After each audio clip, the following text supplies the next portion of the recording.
Hi, my name is April James, and I'm a marriage and family therapist, and I'm also the founder of the Mind Up Club.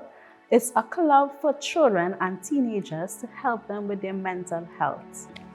So for everyone that has shared their stories of vulnerability, I just want to say I am so very proud of you. I know it takes a lot, to go into that deep place and just tell that very honest truth of those painful moments, those moments that nobody sees. I know that depression is very silencing. It keeps you in a space of feeling like nobody understands. You feel very alone. And I know that it can be hard. And I'm just so thankful to hear so many men, especially men of the Caribbean, sharing your story. And I really want to let you know, in a country in the Caribbean where we feel, like men's voice does not matter. You are told to be strong all the time. You are told you should not cry. I just want to applaud your bravery. And I hope that you know that your voice does matter and that you matter.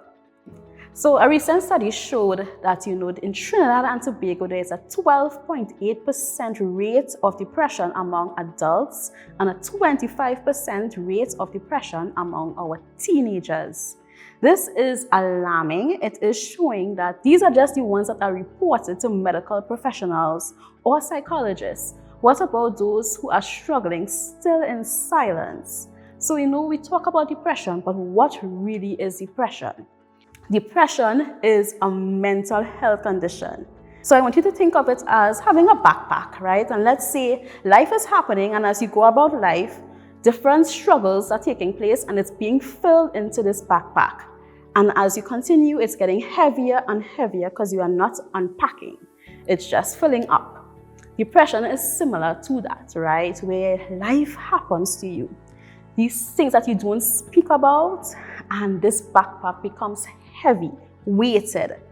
Guess what happens? You become overwhelmed.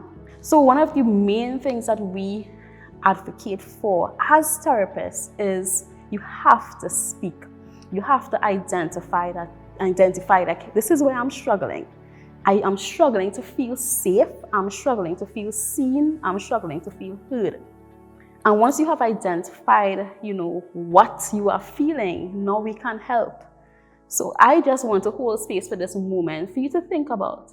Are there areas in my life where I don't feel like I have a safe place to go to? Where there are things that I have not spoken about and it's weighing me down? How this manifests is in your daily life, you are unable to find joy even in the simple things. Life is happening around you. You can be in a crowd of people. You could be among your favorite people. And there's this darkness. It actually keeps you in isolation because you feel like nobody understands. But I want you to be reminded in this moment that people care. And I also want you to know that there's help. So here, let's first identify how you can know that you may be depressed, right? Normal symptoms will look like not wanting to get out of bed, not wanting to shower, sleeplessness, staying up all night. You may feel tormenting thoughts in your mind over and over, right? No matter what you do, you are unable to sleep. Your appetite is lost, or you can eat too much, overeating. And of course, one of the major life disrupting things is you are unable to do your job, whether it's taking care of your children, seeing about your household, or actually your professional job. So if any of these ring a bell, ask yourself, how long has this been happening? If it's past 2 weeks and you have been unable to find relief, more than likely you have depression. I advise, number one, that you do see a professional. Why? Because you need to be diagnosed. Psychologists, your general practitioner, or a psychiatrist are the only people who can officially diagnose depression. Right? And if we do think that you may need medication, which could be helpful, a psychiatrist will be able to do that. So I want you to first acknowledge that you are valuable. And because you are valuable, your voice is needed. So speak up. Try going for a walk. Get out of the bed. You have to get out of the bed, right? Please go for a walk. And if you do that, you are able to shower, get dressed. You may, for the ladies, put on some makeup, make yourself feel beautiful. Those are the things that are going to remind you that you are still needed on earth. Now, I want to talk about something even more serious. Depression does lead to suicidal thoughts or ideations, as we call it.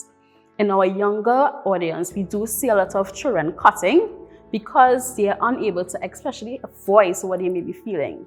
So if any of these things ring true for you, the help is here and we are at your service. So I just would like to remind you that you are seen, you are valued, you are important, you have a purpose on this earth, and I hope that you know that take it one step at a time, one day at a time, and that you're not alone.